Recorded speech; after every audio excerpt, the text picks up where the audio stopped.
HR analytics has been gaining in popularity in recent years. This is not surprising. People analytics can have a tremendous impact on the success of the people or HR function and on the company as a whole. Let's take a look at the basics of HR analytics to understand these advantages, shall we? Analytics 101. In this video we'll talk about two main things. First of all, what is HR analytics? And second, why do companies start with HR analytics? Let's start with the first question. What is HR analytics? HR analytics is defined as the systematic identification and quantification of the people drivers of business outcomes with the purpose to make better decisions. So HR analytics is all about the people drivers of business outcomes. For example, how does my engagement impact my bottom line performance? Or which training course leads to the highest increase in sales results? Or what characteristics do the people in my front office need to have in order to guarantee the best customer satisfaction? The people drivers of business outcomes are systematically identified and quantified, and this has everything to do with the quantitative nature of HR analytics. HR analytics is really about doing statistical analyses in order to make better decisions. And to do that, you want to come up, in order to make better decisions, you want to come up with actionable insights that really help management or HR or the CEO or whichever stakeholder you have for a project make better people-related decisions. That's really the purpose of HR analytics. So you now know what HR analytics is, but what does it look like in practice? What are the characteristics of HR analytics? Let me tell you a story about this. A little while ago I was talking to an HR manager who was managing around 220 HR business partners. And he told me a story. He said, "Eric, something is really frustrating to me. When my HR business partner goes to a manager, he or she goes there with a blank note block. And the business partner then sits with the manager and asks, 'How can I help you?' And then what happens is that the manager gives them a list of simple tasks. So I have my HR business partners now running around trying to collect birthday dates because one of the managers thought it would be oh so handy to know when his employees have their birthdays so he can say congratulations and send them a card. The other managers picked it up and now my business partners are doing that, even though we can't give the data because that's part of the GDPR. We can't give the data away, it's personal data. But the managers are still giving these kinds of tasks to my business partners. The business partners are not working in a strategic capacity whatsoever." And he says to me, I don't think that's how it's supposed to be. He says, I really want the HR business partner to look in the system, to look at the data and see what's going on with this manager's department. And he sees there's a high rate of absenteeism, or this manager is unable to retain his workers, or he finds out what's happening in that department. And then he goes to the manager and he says, I looked at the data and you have a risk because a lot of people, the certification dates of a lot of your employees are about to run out and you haven't taken the next steps, or did you?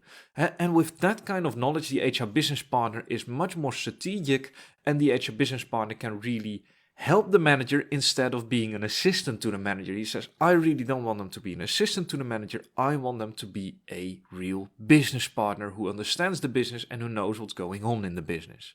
And that really was his incentive to start with HR analytics and to train his people in a data-driven HR approach.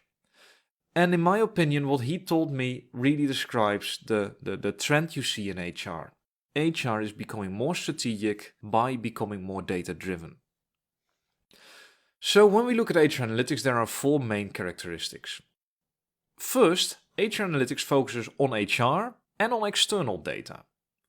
So I mean data external to HR. That can be, for example, finance data, but it could also be external data to the firm.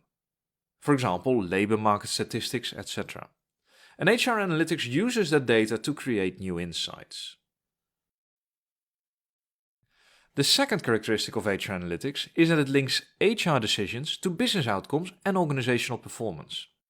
And a fairly well-known example that I always like to use is Best Buy. Best Buy looked at the engagement ratings of the personnel in their shops, and they found a relationship between engagement and the shop's annual performance. In fact, what they found was that a 1 percentage point increase in engagement, so when engagement goes from 60 to 61%, was related to an increase in revenue of $1 million per shop. And that's annually. So that was an insight that really linked what HR is doing, and an HR outcome, to a business outcome. So we talk about engagement and HR outcome, and about bottom line performance, or sales performance in this case, which is an impact metric, which is an organizational business outcome, an organizational metric. So that's a good example of linking HR data with, in this case, financial data, and then coming up with new insights. But external data like labor market statistics are also valuable. For example, when you want to open a new plant and want to find out where available skilled labor is located. Or, for example, when you want to find out which function groups in your organization are really scarce in the market and which ones are abundant. Because from a resource-based view perspective, you want to keep the people who are scarce in the market and who are part of the core of your business. You want them to be part of the core of your company because they're both valuable, they're rare, and they're hard to replace and, in this case, imitate.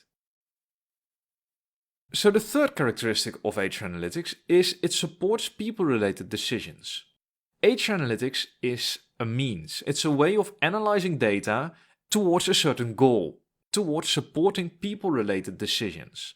HR Analytics is not HR metrics, it's not just measuring, it's a process that helps to support decision-making and to create insights. So it uses data to create those insights. And lastly, HR Analytics uses IT to collect, to manipulate, and to report data. And that's basically a scientific way of saying that you use computers to aggregate data from different systems, to clean that data, to analyze that data, and to then report the data back to the end user or the key stakeholder in your analytics project. Those are the four main characteristics of HR Analytics. When we look at why companies start with HR Analytics, there are four reasons. First of all, HR Analytics helps to provide a strategic orientation for HR, a seat at the table. It helps to solve business problems. It helps companies build a competitive advantage, just like we mentioned before, and it's a data-driven approach. Let's go over them one by one. What you see happen in HR is that there's an increase in pressure, both externally from the board of directors, that's saying, hey HR, I want you to become more strategic, you need to be more strategically involved, and you see internal pressure from HR itself, from the top HR managers, who want to become a strategic partner in the business. Because HR in most organizations is still trying to be taken more serious.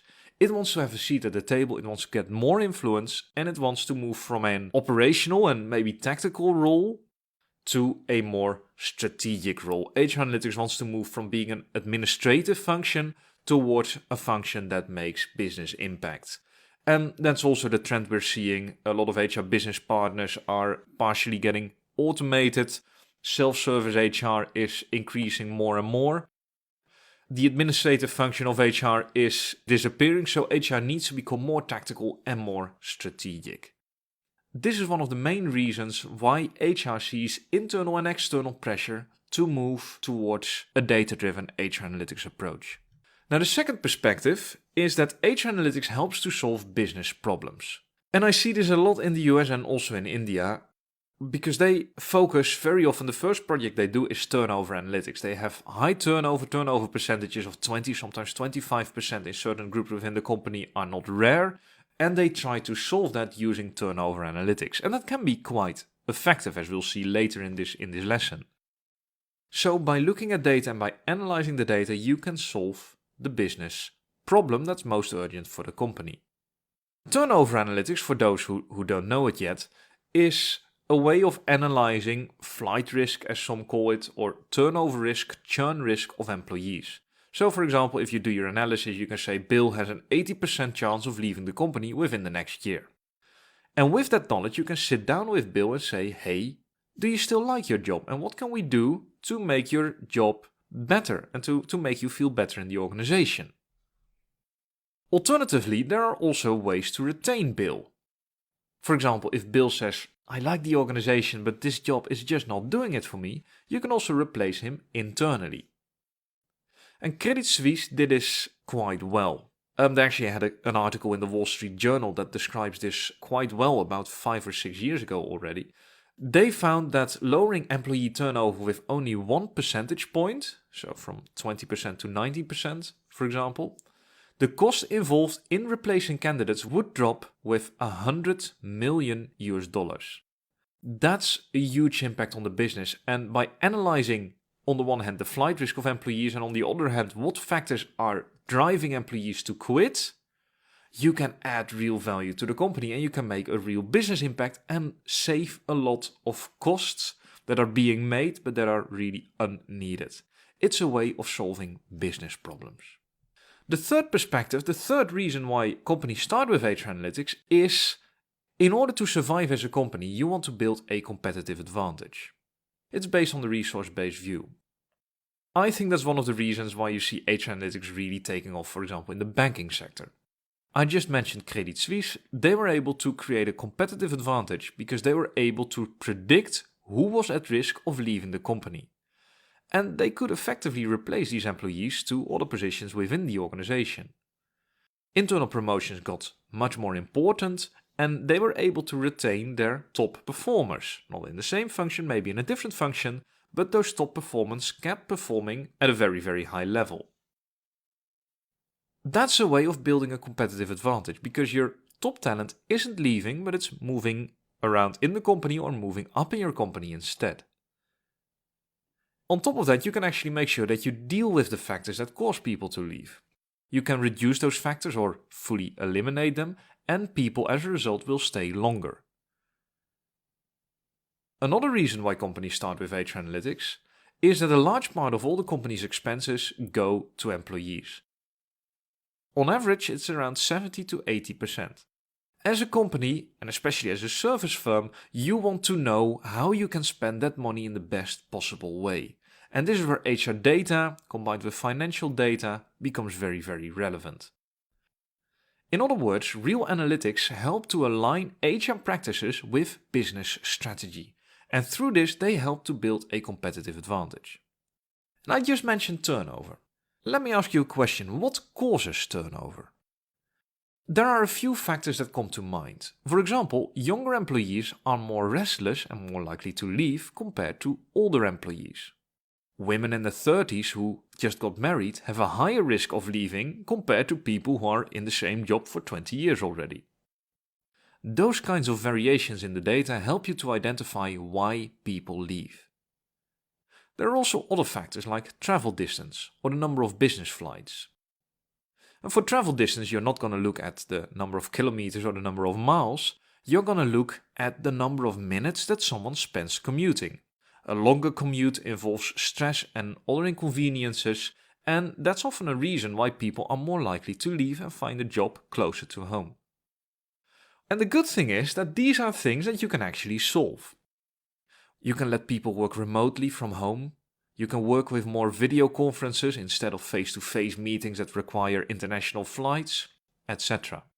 These are all examples based on the large quantity of data that HR has access to and that is increasingly getting centralized.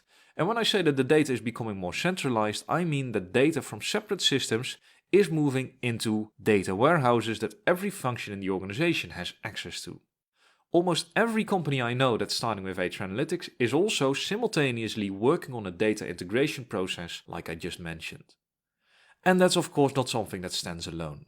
Big data and data analytics are buzzwords that have really taken off in the last 5 years or so. And the HR department is jumping on that bandwagon because they realize that no data is not done.